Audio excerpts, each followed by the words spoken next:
ഈ വീഡിയോയിൽ കുറേ ഗ്ലോബൽ ഈവൻസ് ആണ് നോക്കുന്നത്. അതിൽ ആദ്യമായിട്ട് പറഞ്ഞു കഴിഞ്ഞാൽ ചൈനീസ് പ്രസിഡന്റ് ഷീ ജിങ് പിങ്ങിനെയാണ് ആദ്യമേ ഡൊണാൾഡ് ട്രംപ് ഇനോഗ്രേഷന് വേണ്ടി വിളിച്ചിരുന്നത്.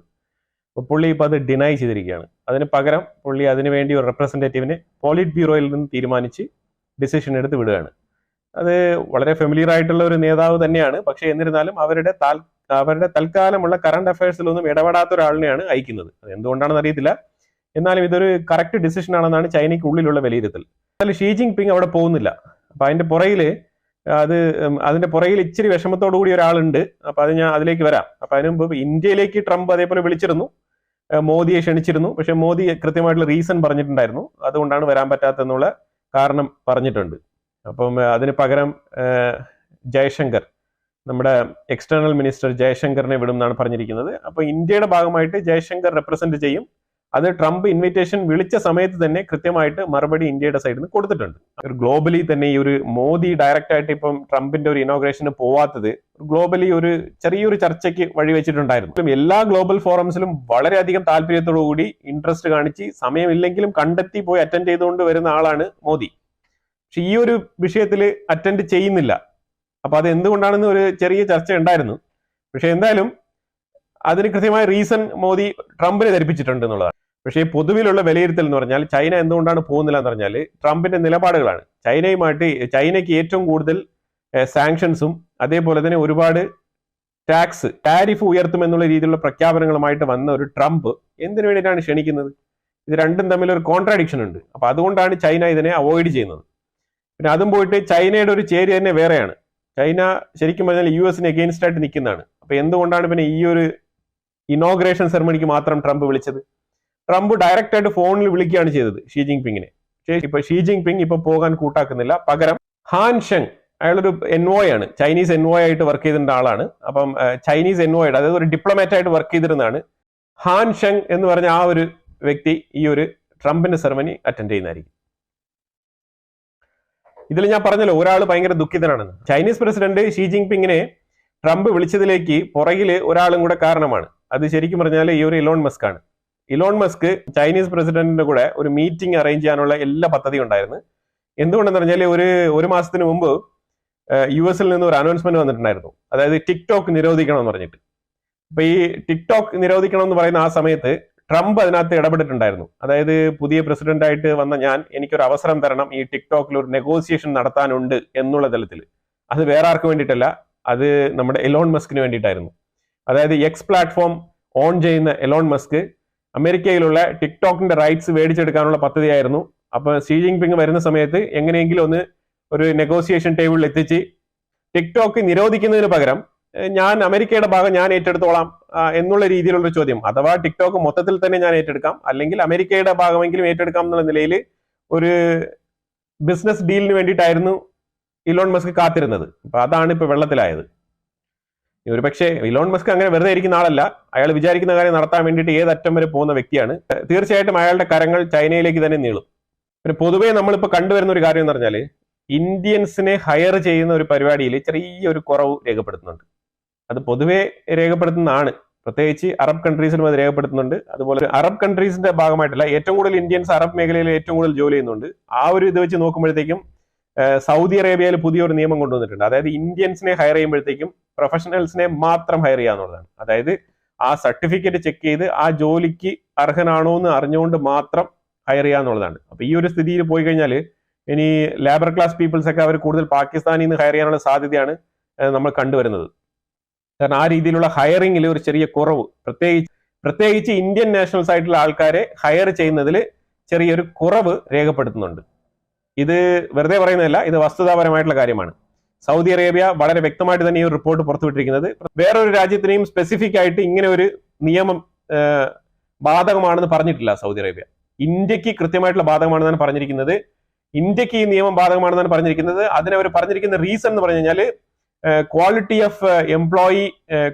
ഓഫ് എംപ്ലോയിയെ സൃഷ്ടിക്കുക, ക്വാളിറ്റി ഓഫ് സർവീസ് കൊടുക്കുക, ക്വാളിറ്റി വർക്ക് എൻവയറമെന്റ് ക്രിയേറ്റ് ചെയ്യുക എന്നുള്ളതാണ് അതിനുള്ള റീസൺ ആയിട്ട് പറഞ്ഞിരിക്കുന്നത്. ഇത്രയും കാലം സൗദി അറേബ്യയിൽ തന്നെ ഒരുപാട് ഇന്ത്യൻസ് വർക്ക് ചെയ്തിട്ടുണ്ട്. ഇവരാരും ക്വാളിറ്റി ആയിട്ടുള്ള സർവീസസ് കൊടുക്കാത്ത കൊണ്ടാണോ എന്ന് എനിക്കറിയത്തില്ല. ഇനി അതൊക്കെ ഞാൻ കമന്റ് ബോക്സിൽ നിങ്ങൾ രേഖപ്പെടുത്തുക എന്താണെന്നുള്ളത്. സൗദി അറേബ്യയിൽ നിന്നും നമ്മളുടെ വീഡിയോ കാണുന്ന ആൾക്കാരുണ്ട്. ഗൾഫ് മേഖലകളിൽ നിന്നും നമ്മൾ വീഡിയോ കാണുന്ന ആൾക്കാരുണ്ട്. പൊതുവെ UAE അത്ര രൂക്ഷമായിട്ട് ഈ ഒരു പ്രശ്നം വരുന്നില്ല. പക്ഷെ സൗദി അറേബ്യ കൃത്യമായിട്ട് ഇതിനകത്ത് നിലപാട് എടുത്തിട്ടുണ്ട് എന്നുള്ളതാണ് മനസ്സിലാക്കാൻ പറ്റുന്നത്. പിന്നെ അടുത്ത വിഷയം എന്ന് പറഞ്ഞാൽ പാകിസ്ഥാനിൽ നിന്നാണ്. പാകിസ്ഥാനിലെ ഇമ്രാൻഖാൻ ശരിക്കും പെട്ടിരിക്കുകയാണ്. ഇമ്രാൻഖാൻ ഇത്രയും കാലവും എന്റെ മേളിൽ കെട്ടിവെച്ചിരിക്കുന്ന കേസുകളാണ്, കെട്ടിച്ചമച്ച കേസുകളാണ്, എന്നെ പിടിച്ച് ജയിലിലിട്ടിരിക്കുന്ന വെറുതെയാണെന്നുള്ള കരച്ചിലായിരുന്നു. ഇടയ്ക്കിടയ്ക്ക് ഈ ഒരു TTP തെഹ്രീക്ക് താലിബാൻ ആ ഭാഗത്തുള്ള ഖൈബർ പഖ്തൂൺവ ഭാഗത്തുള്ള ആൾക്കാരെ, കാരണം അയാൾ ഒരു പഠാൻ കമ്മ്യൂണിറ്റിയിൽപ്പെട്ട ആളാണ്.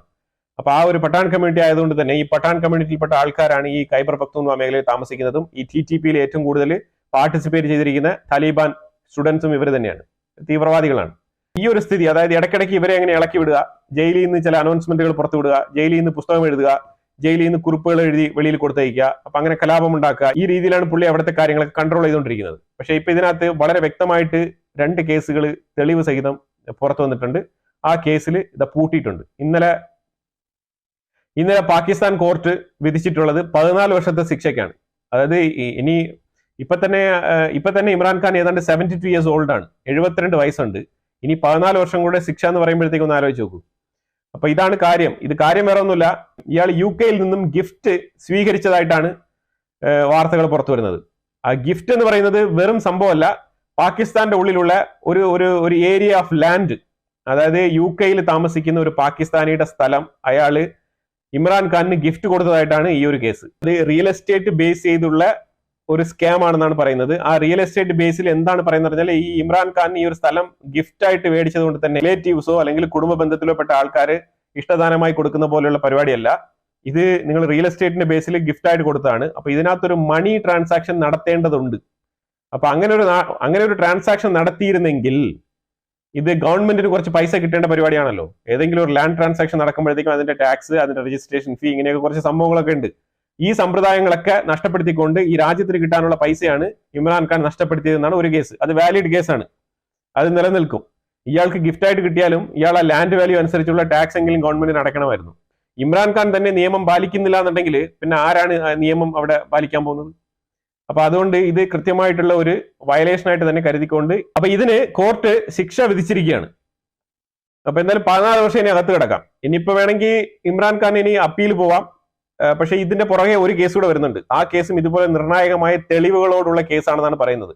ഇനി അതിപ്പോ നമുക്ക് കണ്ടറിയാം. ഇപ്പൊ എന്തായാലും ഇന്നലെ 14 വർഷത്തേക്ക് വിധിച്ച് ഇപ്പം പാകിസ്ഥാൻ ജയിലിൽ വീണ്ടും കണ്ടിന്യൂസ് ആയിട്ട് ജീവിതം തുടരാൻ വേണ്ടി ഇമ്രാൻഖാൻ എന്ന് പറഞ്ഞ വളരെ ഫേമസ് ആയിട്ടുള്ള പാകിസ്ഥാനിന് വേൾഡ് കപ്പ് മേടിച്ചു കൊടുത്ത ആ ഒരു ക്രിക്കറ്റ് പ്ലെയർ ഇന്ന് ജയിലിന്റെ ഉള്ളിൽ കിടക്കുകയാണ്. ഇനി 14 വർഷത്തേക്ക് കിടക്കണം എന്നാണ് ആ രാജ്യം പറയുന്നത്.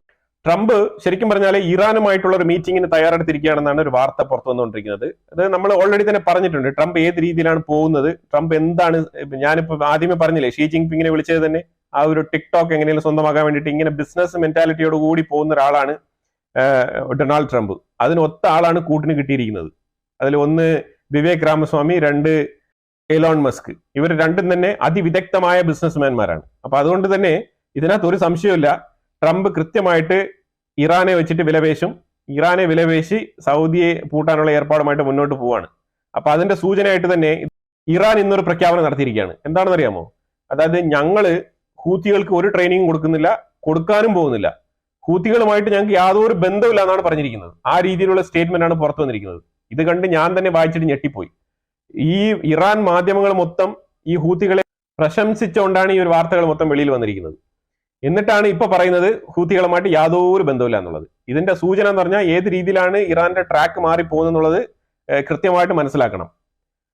കാരണം ഇത് വേറെ ഒന്നുമല്ല, ഇറാൻ അമേരിക്കയുമായിട്ട് ഒരു രീതിയിലുള്ള സഹകരണ മനോഭാവത്തോടു കൂടി പോവുകയാണ്. അമേരിക്കയ്ക്കെതിരെയുള്ള നിലപാട് മയപ്പെടുത്തിക്കൊണ്ട് ആയത്തുള്ള ഖമേനി കുറച്ച് ഫ്ലെക്സിബിലിറ്റി കാണിക്കുന്നുണ്ടെന്നാണ് മനസ്സിലാക്കാൻ പറ്റുന്നത്. അപ്പൊ അവര് ന്യൂക്ലിയർ എന്നുള്ള വാർത്തകളൊന്നും കൂടുതൽ അവർ പറയുന്നില്ല. അവരുടെ ഉള്ളിൽ എൻറിച്ച്മെന്റ് പ്രോസസ്സും കാര്യങ്ങളൊക്കെ അവർ ചെയ്യുന്നുണ്ടെങ്കിലും ഇറാനെ കൃത്യമായിട്ട് നെഗോഷിയേറ്റ് ചെയ്ത് സൗദിക്കെതിരെ നിലനിർത്താൻ വേണ്ടിയിട്ട് ട്രംപ് കൃത്യമായിട്ടുള്ള കരുക്കൾ മുന്നോട്ട് നീക്കി തുടങ്ങിയിരിക്കുന്നു. ഈ HTS എന്ന് പറഞ്ഞ സംഘടനയെ വിശ്വസിക്കാൻ കൊള്ളാത്തതാണ്. യുവമാര് പക്കാ തീവ്രവാദികളാണെന്നുള്ളത് നമ്മൾ പണ്ടേ പറഞ്ഞിരുന്നതാണ്. അപ്പൊ അതുപോലെ തന്നെ സംഭവിച്ചിരിക്കുകയാണ്. ഇപ്പൊ അതാ ഖത്താറും തുർക്കിയും ചേർന്നുകൊണ്ട് ഒരു വിധത്തില് ഇപ്പൊ ഇത് ഈ സിറിയയിലെ HTSനെ മെരുക്കി എടുത്തുകൊണ്ട് വരികയാണ്. ഇപ്പൊ അവരുടെ ആ ഒരു ഐഡിയോളജിക്ക് ഒത്ത് ഇങ്ങനെ മാറി വരുന്ന ഒരു ഇപ്പൊ അവർക്ക് ഈ ഒരു സിറിയ എങ്ങനെ അവർ പിടിച്ചെടുത്തു, സിറിയ ഏത് രീതിയിൽ ആരുടെ സഹായത്തോടു കൂടി സിറിയ അവരുടെ കയ്യിൽ വന്ന് കിട്ടി, എങ്ങനെയാണ് അസാദ് അവിടെ നിന്ന് ഒളിച്ചോടി പോയത് ഇതെല്ലാം അവർ മറന്നിരിക്കുകയാണ്. എന്നിട്ട് ഇപ്പൊ പറയുന്നത് വെച്ചാല് സിറിയയ്ക്കുള്ളിലെ ബഫർ സോൺ ഏരിയയിൽ നിന്നും ഇസ്രായേൽ പിന്നോട്ട് പോകണമെന്ന് വളരെ ശക്തമായിട്ട് പറഞ്ഞുകൊണ്ട് വരുന്ന ഒരു അവസ്ഥയാണ് ഇപ്പൊ കാണാൻ കഴിയുന്നത്. അതായത് സീസ് ഫയർ ഗാസയിൽ റെഡി ആയിക്കൊണ്ടിരിക്കുന്ന സമയത്ത് തന്നെ സിറിയയ്ക്കുള്ളിൽ നിന്നും ഇസ്രായേലിന് പണി കൊടുക്കാനുള്ള എല്ലാവിധ സജ്ജീകരണങ്ങളും ഒരുക്കിക്കൊണ്ട് വരുന്നതായിട്ടാണ് കാണാൻ കഴിയുന്നത്. HTSന്റെ ഡയറക്റ്റ് സ്റ്റേറ്റ്മെന്റ് തന്നെയാണ് ഇത്. ഈ HTSന്റെ സ്പോക്സ് പേഴ്സൺ ആയിട്ടാണ്, HTSന്റെ വക്താവായിട്ടാണ് ഖത്താറിന്റെ പ്രൈം മിനിസ്റ്റർ സംസാരിച്ചതെന്ന് ഇപ്പൊ വ്യക്തമായിട്ട് നമുക്ക് മനസ്സിലാക്കാൻ കഴിയുന്നതാണ്. അപ്പൊ ആ രീതിയിലാണ് കാര്യങ്ങൾ മുന്നോട്ട് പോകുന്നത്. സിറിയ ഒരു ഡേഞ്ചർ സോൺ ആയിട്ട് ഇസ്രായേലിന് മാറുമോ എന്നുള്ളൊരു സംശയം രൂപപ്പെട്ടു വരുന്നതായിട്ടാണ് കാണാൻ കഴിയുന്നത്. ഈ വാർത്ത പ്രത്യേകിച്ച് ദുബായിൽ താമസിക്കുന്നവർക്ക് വേണ്ടിയുള്ള ഒരു വാർത്തയാണ്. ദുബായിലെ ഈ റോഡ് ടോൾ, അതായത് ഒരു സാലിക് എന്ന് പറയുന്ന ഒരു ടോൾ ഉണ്ട്, ടാക്സ്, റോഡ് ടാക്സ്. അപ്പൊ അവിടെ പുതിയ സാലിക് നിരക്കുകൾ വരുന്നതായിട്ടാണ് അറിയാൻ കഴിയുന്നത്. പുതിയ സാലിക് നിരക്കുകൾ എന്ന് പറഞ്ഞാൽ പീക്ക് ടൈമിൽ ഒരു നിരക്കും മറ്റുള്ള സമയത്ത് വേറൊരു നിരക്കും, ആ രീതിയിൽ. ഈ പീക്ക് ടൈം എന്ന് ഉദ്ദേശിക്കുന്നത് രാവിലെ 6 മണി മുതൽ 10 മണി വരെ, അതുപോലെ വൈകുന്നേരം 4 മണി മുതൽ 8 മണി വരെ, 6 AM to 10 AM, 4 PM to 8 PM. ഈ ഒരു ടൈമിൽ സാലിക്ക് ക്രോസ് ചെയ്യുന്ന വാഹനങ്ങളിൽ നിന്നും 6 ദിർഹംസ് ഈടാക്കുന്നതായിരിക്കും. ബാക്കിയുള്ള എല്ലാ ടൈമിലും നോർമലായിട്ട് 4 ദിർഹംസ് ആണ് ചാർജ് ചെയ്യുന്നത്. ഇതാണ് പുതിയ നിയമം. ജനുവരി 31 മുതൽ ഈ ഒരു നിയമം നിലവിൽ വരുന്നതായിരിക്കും. അപ്പൊ എന്തായാലും കോസ്റ്റ് ഓഫ് ലിവിംഗ് കൂടി വരികയാണെന്നുള്ളതാണ് നമുക്ക് ഇതിൽ നിന്ന് മനസ്സിലാക്കാൻ പറ്റുന്നത്. അപ്പൊ അതുകൊണ്ട് കെയർഫുൾ ആയിട്ട് ചെലവാക്കുക. ഇതുപോലത്തെ ഇൻഫർമേഷൻസ് നിങ്ങൾക്ക് കിട്ടണം എന്നുണ്ടെങ്കിലും ചാനൽ മറക്കാതെ സബ്സ്ക്രൈബ് ചെയ്യുക. വീണ്ടും അടുത്തൊരു വിഷയമായിട്ട് വരാം. Thank you so much.